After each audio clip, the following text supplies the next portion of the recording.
I just want to ask you, do you know why you're here? No, I don't. Do you have any idea why you're here? No, I don't. Okay, well, we're working on an investigation, and there's a warrant for your arrest, charging a count of murder. Count of murder. Yes, sir. So before we get into it, and I know I can see right by your expression you got a lot of questions to ask us. And we got a couple to ask you too. Okay. I'm sure you. On January 1st, 2007, a homeless man rummaging through a dumpster behind 95 Zaro 8 Southwestern Avenue in Los Angeles made a horrifying discovery: a red fingernail sticking out of a trash bag. Inside, police found the body of 25-year-old Janecia Peters, the last known victim of Lonnie David Franklin Jr., the Grim Sleeper. Her murder led to a major break in a decades-long investigation, ultimately exposing a serial killer who had eluded capture for over 2 decades. The case remains one of Los Angeles' most disturbing true crime stories, highlighting failures in law enforcement, advances in DNA forensics, and the terrifying reality of a predator lurking in plain sight.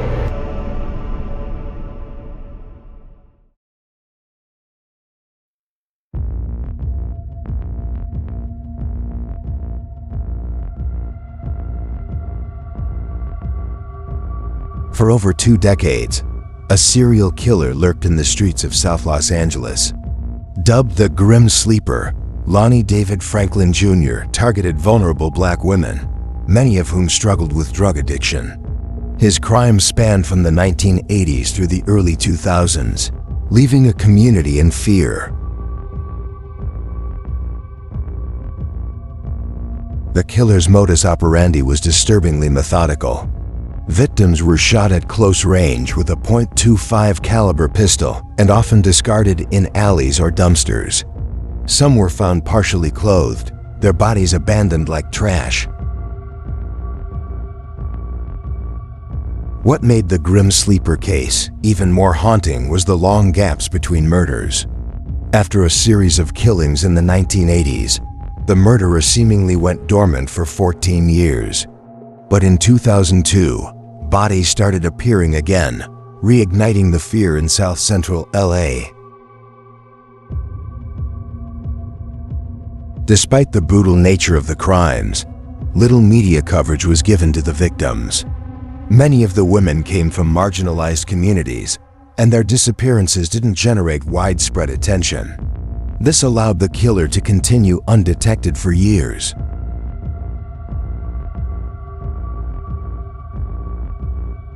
The case went cold until 2007, when a new victim, Janecia Peters, was discovered in a dumpster.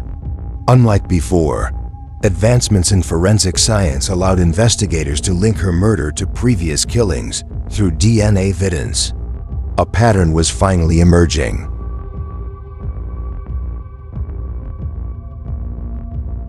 Authorities connected the Grim Sleeper to at least 10 victims, but they suspected more. Detectives knew they were dealing with a calculating predator, someone who had mastered the art of evading law enforcement. But without a suspect, they were left in the dark. Then came the breakthrough that would change everything. In 2010, police utilized familial DNA testing, a groundbreaking forensic tool at the time. This method led them to Lonnie Franklin Jr., a former city worker with no prior history of violent crimes. When police arrested Franklin, they were met with chilling discoveries inside his home. Hundreds of photos of unidentified women, many in distress, were found among his possessions. It was clear that the known victims were just the beginning. Survivor Enietra Washington provided crucial testimony. She had been attacked in 1988, but managed to escape after being shot and sexually assaulted. Her account became instrumental in linking Franklin to the Grim Sleeper murders. For the families of the victims, Franklin's arrest was a long overdue moment of justice. The community had spent years in fear, wondering if the killer would ever be caught. But even with Franklin behind bars, many questions remained unanswered. The trial of Lonnie Franklin Jr. was one of the most highly anticipated in Los Angeles criminal history. Prosecutors painted him as a ruthless predator who exploited vulnerable women and discarded them without remorse. The evidence was overwhelming. Inside Franklin's home, authorities uncovered trophies from his victims, jewelry, Polaroid photos, and keepsakes. These items served as grim reminders of the lives he had taken. His methodical approach to killing made it clear he had no intention of stopping.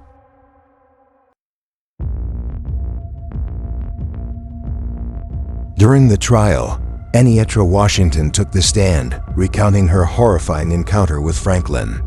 Her testimony brought the courtroom to a standstill. She was the only known survivor, and her words left an indelible mark on the jury. Prosecutors presented DNA evidence linking Franklin to multiple crime scenes. Ballistics matched his weapon to several of the murders. There was no doubt that he was responsible for the deaths of at least 10 women. The jury deliberated for weeks before reaching a verdict. In 2016, Franklin was convicted of 10 counts of murder and 1 count of attempted murder. The decision brought a sense of closure to the victims' families, though the scars of his actions would never fade. Franklin was sentenced to death, a rare punishment in California, but many believed justice had finally been served. For decades, he had hidden in plain sight, preying on those society ignored. After his conviction, authorities continued investigating whether he had more victims. The cache of photographs found in his home suggested he had killed far more than the 10 confirmed cases. The true extent of his crimes may never be fully known. In March 2020, Franklin was found dead in his San Quentin prison cell. The cause of death was never officially disclosed, but many saw it as an ironic end to a man who had inflicted so much pain. His reign of terror was over. The Grim Sleeper case remains one of the most haunting serial killer investigations in U.S. history. It exposed systemic failures in how law enforcement and the media treat marginalized victims. For many, it was a stark reminder that justice often comes too late.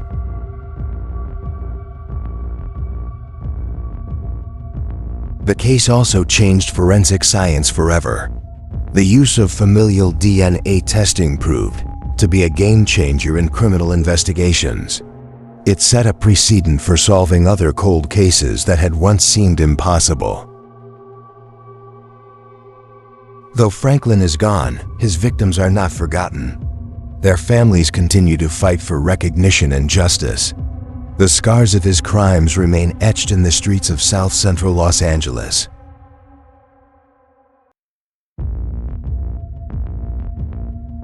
The Grim Sleeper may no longer be a threat, but his case serves as a chilling warning. It's a testament to how easily evil can lurk unnoticed and how important it is to seek justice for all victims, no matter their background.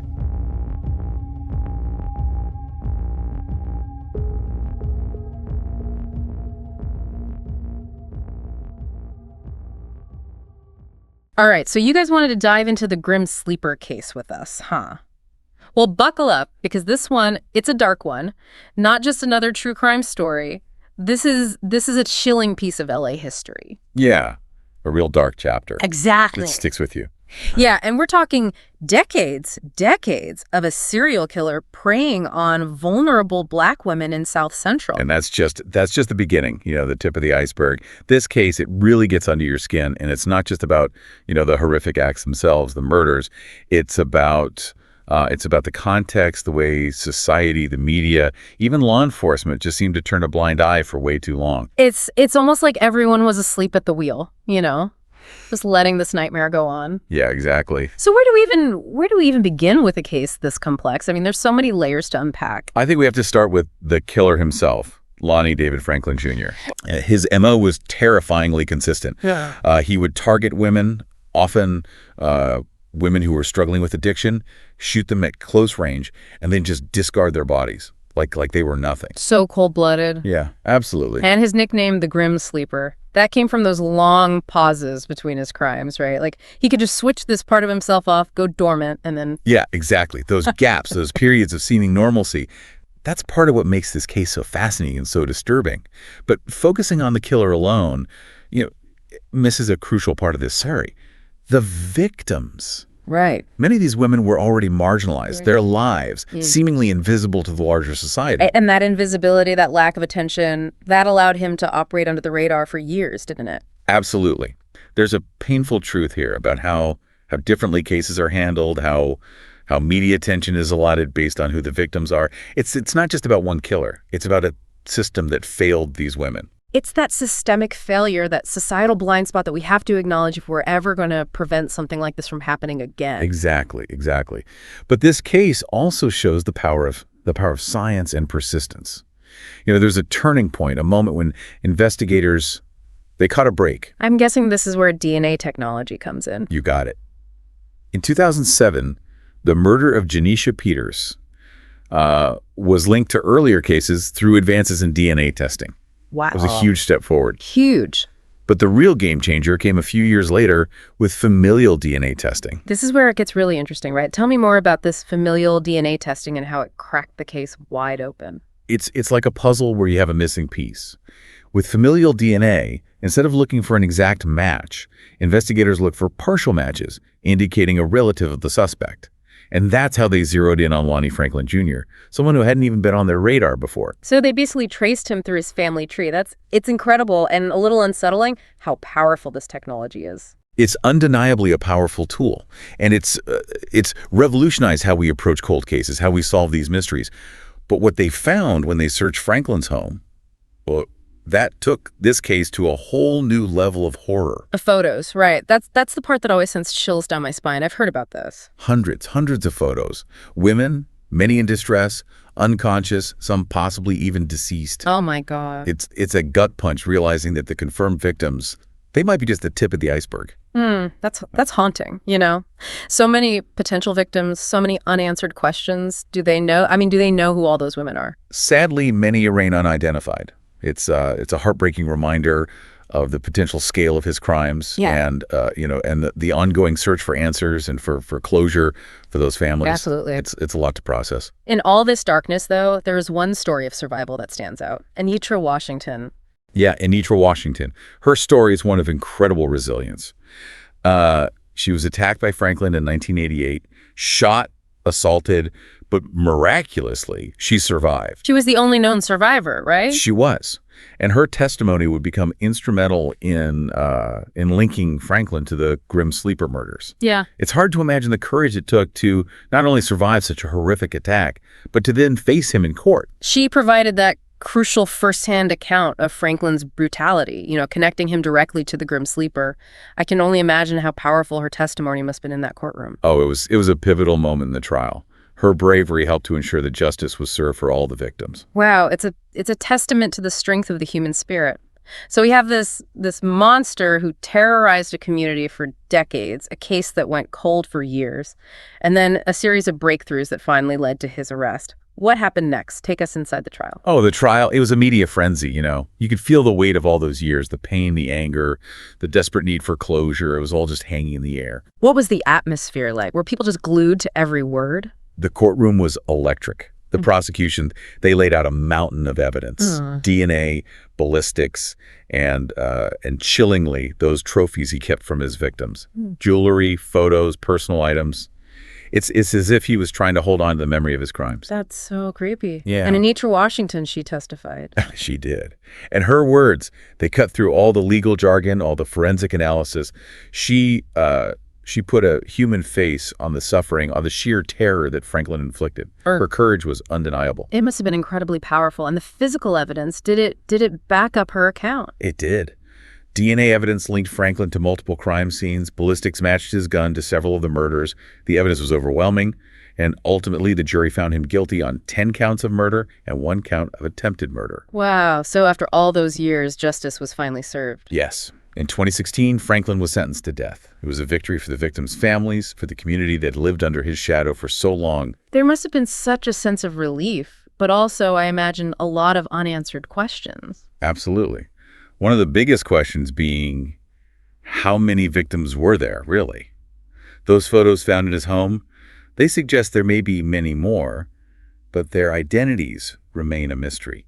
That's got to be incredibly frustrating, not just for investigators, but for all those families who still don't know what happened to their loved ones.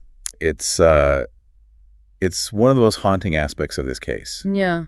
The unknown, the possibility that there are more victims out there, their stories still untold. It's a lot to think about. Yeah, it really is. You know, it's cases like this that really highlight how crucial forensic science is. It's not just about catching the bad guys. It's about understanding, the patterns, the motives behind these horrific acts. Yeah, trying to get a glimpse into the darkest corners of the human psyche.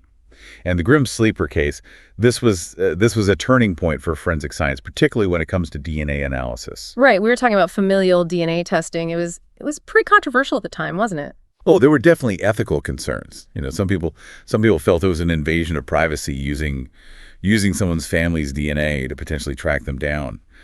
But the success of this technique in the Grim Sleeper case, it really opened the door for its wider use in other investigations.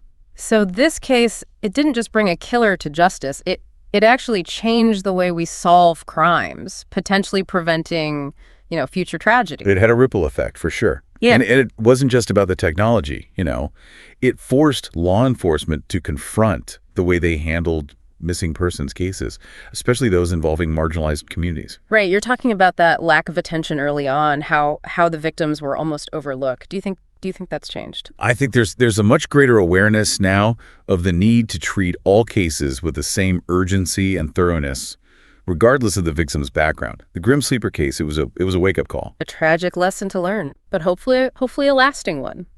Let's talk about those lingering questions, the ones that keep investigators up at night. What about those hundreds of photos found in Franklin's home? Have any of those women, have they been identified?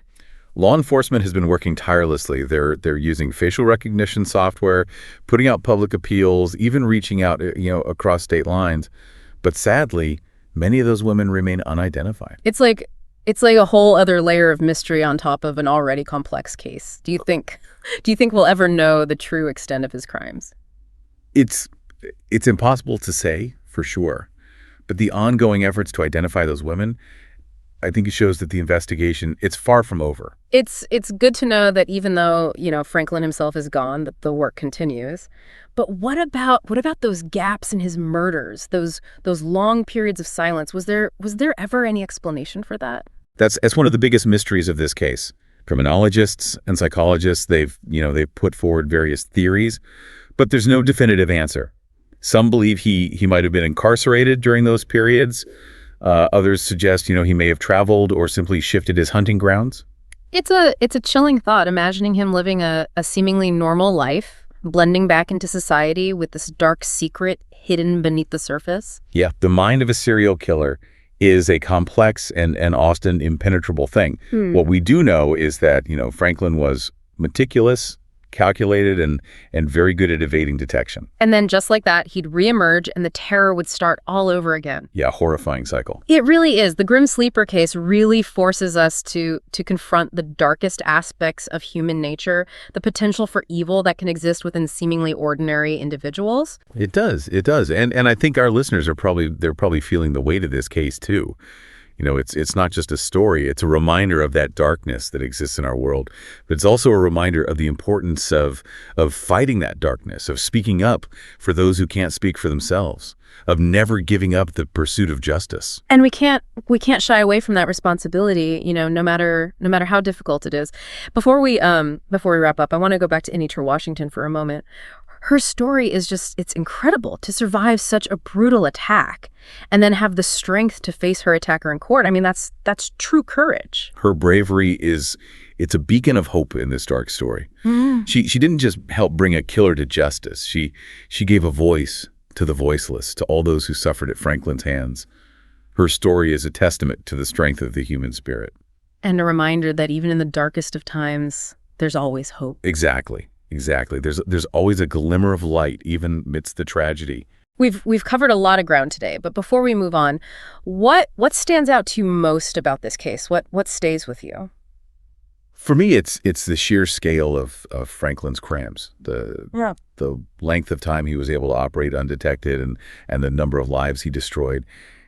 It's a chilling reminder that evil can lurk in the shadows, but it also underscores the importance of being vigilant, of speaking up when we see something wrong, and never giving up hope for justice.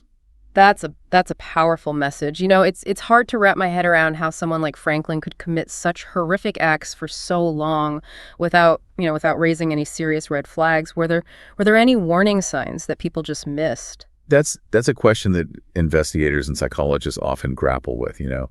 In Franklin's case, there were some potential indicators, but nothing that really screamed, serial killer before his arrest. What kind of indicators are we talking about? Well, for example, he had a prior conviction for receiving stolen property. That could suggest a willingness to operate outside the law, but it's not exactly a direct link to violent crime. So not enough to put him on the radar as a potential serial killer. What about his behavior? Did anyone notice anything unusual about him? Some neighbors described him as reclusive, maybe a bit strange. Right. But those are pretty general observations, and they could apply to a lot of people who aren't violent criminals. It's almost like he was hiding in plain sight, blending into the background. Exactly. And that's one of the most unsettling aspects of cases like this. The killer often doesn't fit some easily identifiable profile.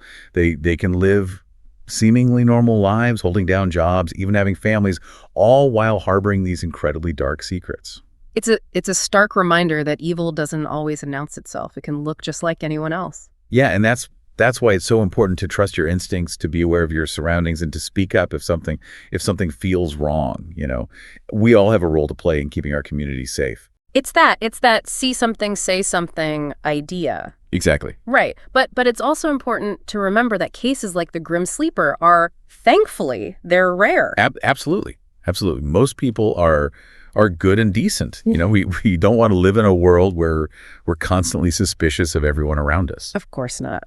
But the Grim Sleeper case, it does show us that, evil exists, and we have to be vigilant. Yeah, I think that's one of the key takeaways. But it's not just about being vigilant. It's also about remembering the victims, honoring their memory, and working to prevent future tragedies. Absolutely. So as we wrap up this deep dive into the Grim Sleeper case, what do you hope our listener takes away from this conversation? I think the most important thing is to remember that justice, even though it may be delayed, it's still possible.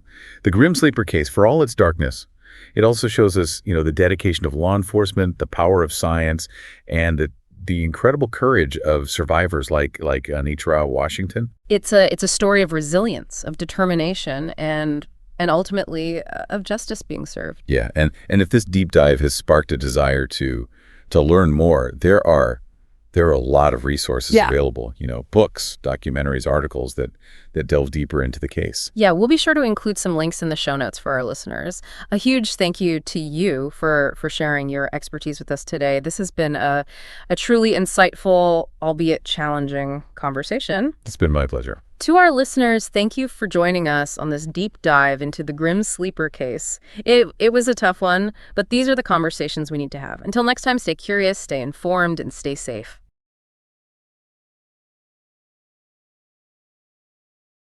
I just want to ask you, do you know why you're here? No, I don't. Do you have any idea why you're here? No, I don't. Okay, well, we're working on an investigation, and there's a warrant for your arrest, charging a count of murder. Count of murder. Yes, sir. So before we get into it, I know I can see right by your expression you got a lot of questions to ask us.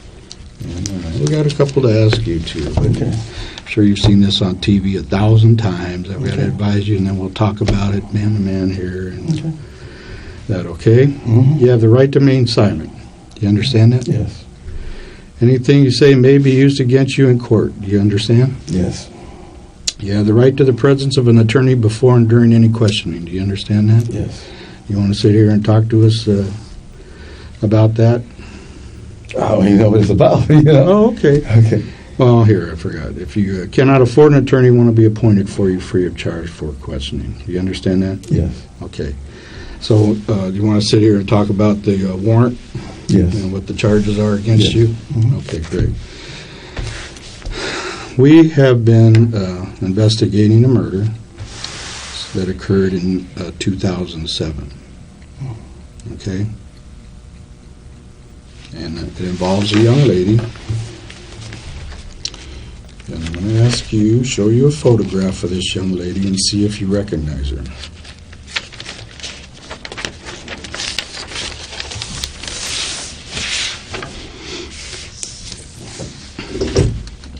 No, I don't.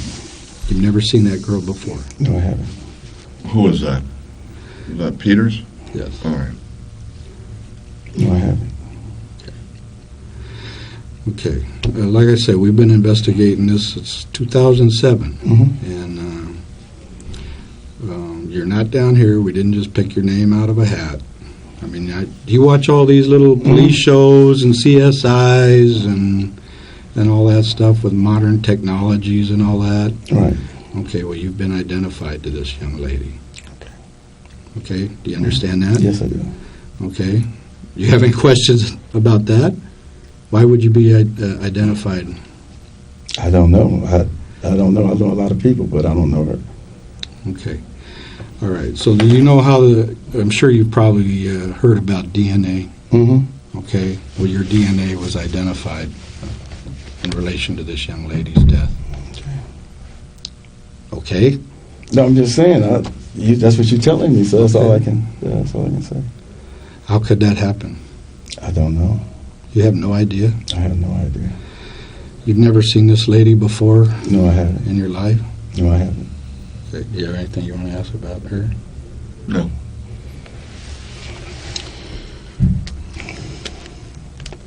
Okay, in 2003, this young lady was found killed. Have you ever seen her? No, I haven't. You don't know that lady? No, I don't. You've never seen her?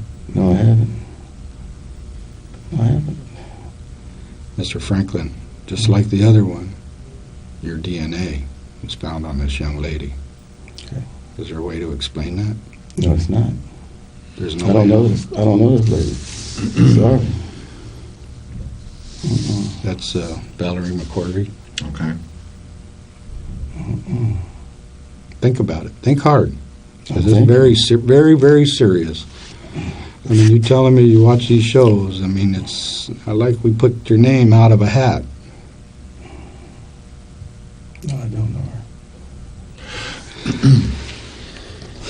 Okay. 2002, this young lady was found. Do you recognize her? No, I don't. Princess. I don't. You've never seen her before? Mm-mm. Mr. Franklin, we're both old guys. Right. Okay? Yeah. And I'm sitting here and I'm ready to answer questions of you. Right. I'm being upfront with you. And by you telling me that you don't know these people or hadn't know any way that your DNA got on their bodies, No. you're insulting my intelligence. I'm sorry. I don't know.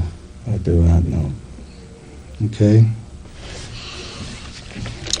In 1988, this young lady, Alicia Alexander,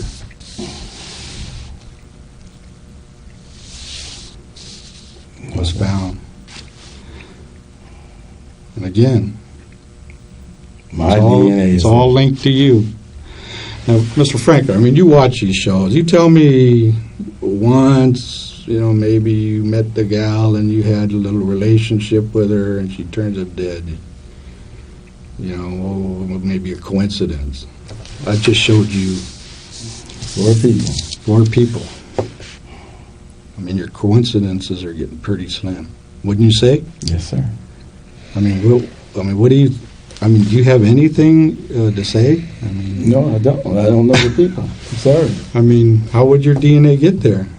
what logical reason? I have no clue. No clue. I mean, I have no clue how my DNA would get there. Okay. This young lady, Lucretia Jefferson. No. I don't know her. Again. Coincidence? My DNA. I have no idea.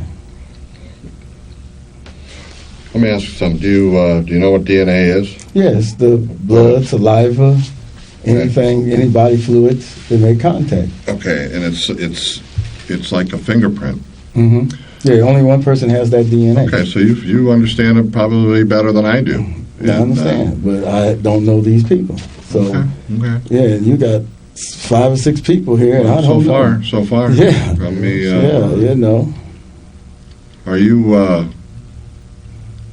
you go to church? Yes, I do. Right. Matter of fact, I'm supposed to be at church tonight. Oh, okay. What church is that? I go to Greater New Baptist Church. Where? Greater New Baptist Church. Where is that? In Los Angeles. What street San is Pedro. that? San San Pedro and San Pedro and Martin Luther King. Okay. Mm-hmm. How long have you been going to that church? I've been going there for like 3 years. Off and on it. I'm a member of the Silver Lining of Hope. Okay. Where did you go to church before that church? Well, I bounced into my wife's church on the corner right there. What church does she go to? Jerusalem. Okay. And do you remember a church that used to be on Normandy? The name of the Cosmopolitan Church. Remember that? Normandy what? 60th. 60th? No, I don't. Normandy? No. I only go to, that's only 2 churches I, Well, this is going back in Okay. probably the late 1980s. Okay. Do you remember there? No, I wasn't. Did you used to have access to drive their van? No, I didn't. Did you know people that went there?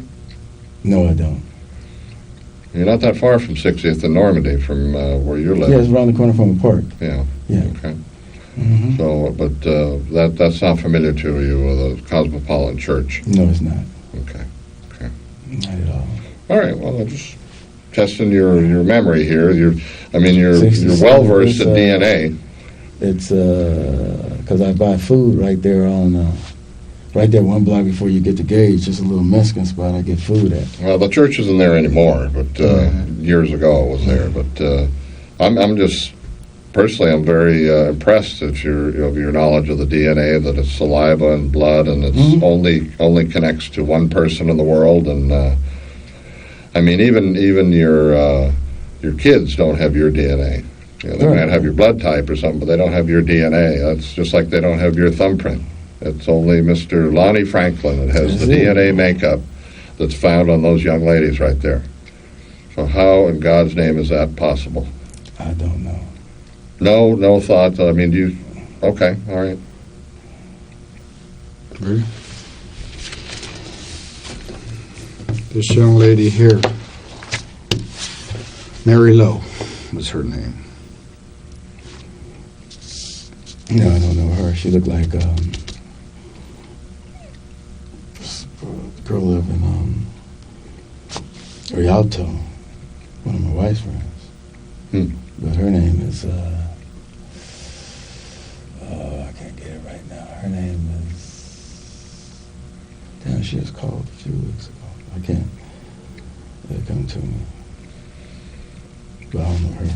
Okay. But she was favored the same facials. Okay. Mm-hmm. Well, that's another one.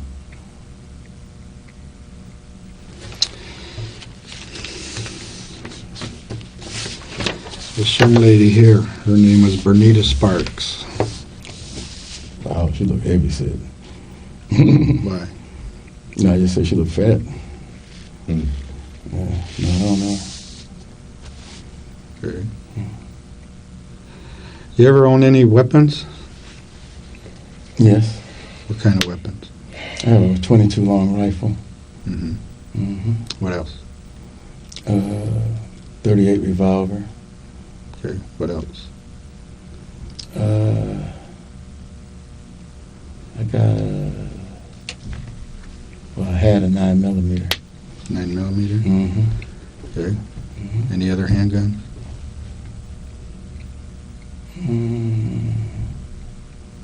22 pistol, 22 revolver. 22 revolver? Mhm. That's different than the long rifle you mentioned? Yes, it is. Did you purchase those in gun shops, or did you get them on the street? I purchased a couple of them at gun shops, gun shows. At gun shows Mm-hmm. and gun shops? Okay. Western Surplus was down the street. I bought Oh. I bought one for, it should be on record. I bought one there. The 22 long rifle? Yeah. Okay. And then you said the 9mm? Mm-hmm. Where'd you get that? The 9mm, I sold it, but I got it out of Texas. Okay, so you no longer have that gun? No, I don't. And you mentioned a 38? 38 revolver. Okay. Where'd you purchase that one at? I think I got it from my dad. From your dad? Mm-hmm. Okay. And is that still at the house? It was stolen. No, It was stolen? It was stolen. It was broke into. House was broke into some years ago, Oh, okay. and it got stolen. Do you remember when that was stolen? See, we stole a car in '88, but they broke into the house in '91. 91. Mm. And that's a 38 revolver? I lost two guns. Okay, what was the other gun? A 22 pistol. The 22 pistol. That's different from the long one. Right, You're talking about the revolver. right. It was a little. You can fit right here in your pocket. Okay. Little 22 Well, revolver. And the 22 long rifle, that's, what, a semi? I mean, could you... It's a Ruger. It was a Ruger. So it's like a semi-auto? Yeah, I guess so. You Okay. can. Yeah. Oh, okay. Well, Mhm. that's why I'm just trying to make the distinction there. Mm-hmm. And so that's all the handguns you own? That's it. You don't own any more handguns? No more. What about that 25 caliber there in your closet? 25 caliber. What is it, a rifle? No. 25 caliber. It's a 25 caliber. A pistol. Mm-hmm. Yeah, over the. That's not mine. It's not? No, that's my brother-in-law's. Delroy Lino. He has two. I have two things of his. He got evicted.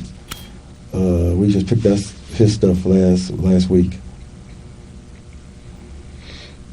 What was the other thing you got? What? What was the other thing that you got? You said you picked up two things? Oh, the shotgun. Where is that at in the house? That was in my closet. In the same closet? Mm-hmm. Okay. You don't own any other handguns? No.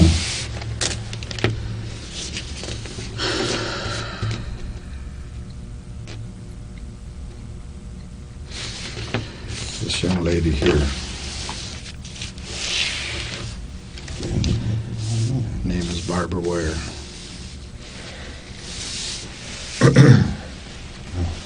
Never saw her before. Mm-mm. Know nothing about it. Nothing about it.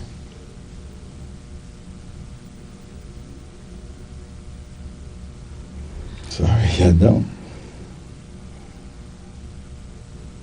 Again, it's like I told you earlier. I mean, I'm really feeling insulted here because all of these people, and it's like I told you earlier, Lonnie, I mean, come on, we're grown men here.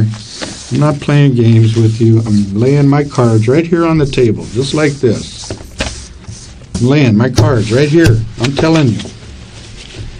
Maybe one, I'd say, okay. Two, I wouldn't be going to Vegas if I were you, because your luck isn't that good. But look at all of these. Your luck is running out fast. And unless you come up with some kind of explanation. I mean, I'm not hiding anything from you. I'm telling you straight up. Straight I up. understand that. This young lady, her name is Henrietta Wright. Go ahead, take a close look.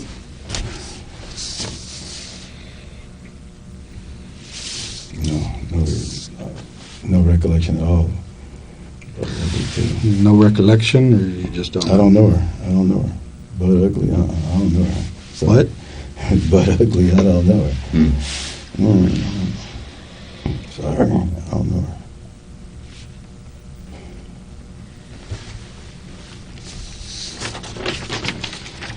This young lady, Deborah Jackson.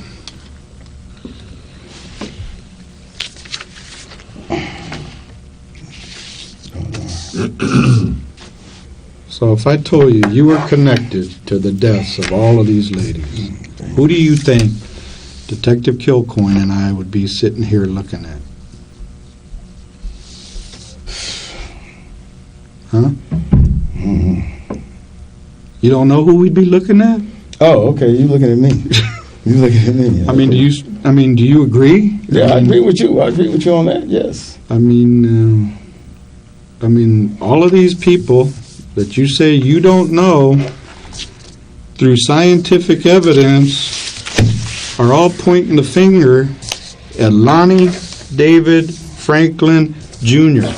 Sit there and look at their faces, all staring at you, pointing that finger at you.